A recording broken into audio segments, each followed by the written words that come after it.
Selain uang, yang ini juga enak diraba, dilihat, dan diterawang. Udah gitu warga, baunya harum.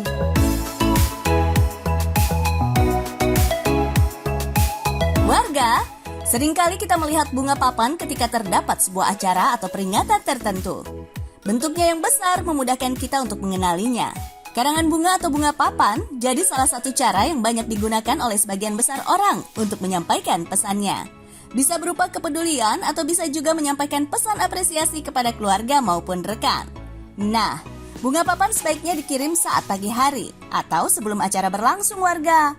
Aneh kan kalau karangan bunga baru dikirimkan beberapa jam atau bahkan hari setelah acaranya berlangsung? Dari 10 karyawan yang bekerja di Bunga Papan Jakarta ini, salah satunya ada Suheri. Setiap harinya, pria asal Rangkas Bitung ini harus bangun tengah malam untuk menyelesaikan orderan karangan bunganya. Heri, panggilan akrabnya, menginap di mes yang disediakan oleh tempat kerjanya. Tempat untuk mengusir lelahnya ini berada di lantai 2 workshop pembuatan bunga papannya warga.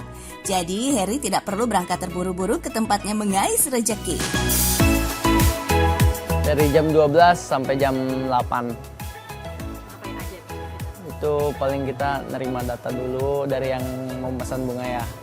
Terus mulai pekerjaan. Terus belanja bunga dan lain-lain. Heri harus memastikan semua bunga pilihan pelanggannya tersedia warga.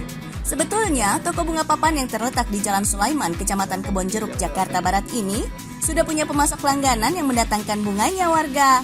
Tapi kalau ada permintaan bunga khusus atau stoknya menipis, Heri harus membeli ke pasar bunga. Pasar bunga andalan Heri adalah pasar bunga Rawabelong. Dari tempat kerjanya, Heri hanya perlu berkendara sekitar 200 meter menuju toko bunga langganannya. Pasar yang buka 24 jam ini ternyata berlabel sebagai pasar bunga terbesar di Asia Tenggara loh warga. Bukan hanya menyediakan bunga segar aja untuk bunga papan.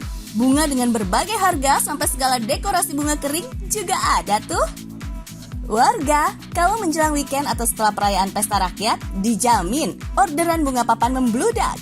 Praktis, pembuatan bunga papan ini dilakukan selama 24 jam untuk memenuhi permintaan pasar. Di luar hari-hari tersebut, biasanya karangan bunga dibuat saat pagi buta atau menjelang subuh. Keenakan sih, sip malam adem. Kalau sip siang kan panas, macet juga kan jalanan, debu. Warga, bisnis bunga papan harus main speed alias kecepatan nih. Maksudnya kalau toko sebelah bisa memberikan penawaran dengan waktu yang lebih singkat, udah termasuk tanda-tanda bahaya tuh.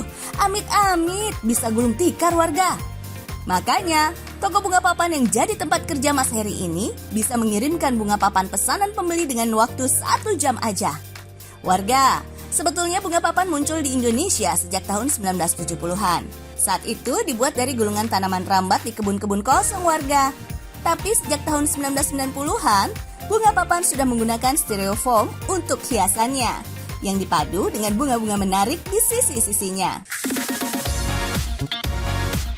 Awalnya bunga papan hanya digunakan untuk mendukung penyampaian ucapan selamat kepada yang menikah aja warga. Kemudian praktik itu merembet sebagai ucapan hari kelahiran, merambah ke ucapan duka untuk bela sungkawa kepada sanak keluarga yang meninggal, sampai merangsek masuk ke ranah politik.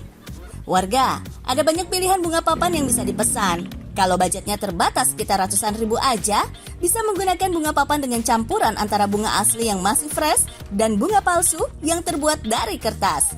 Tapi kalau pembeli hanya ingin menggunakan bunga asli yang masih segar, tentu harganya juga beda lagi ya warga. Sebelum benar-benar sampai ke alamat tujuan, terlebih dahulu bunga papan dikirimkan fotonya kepada customer.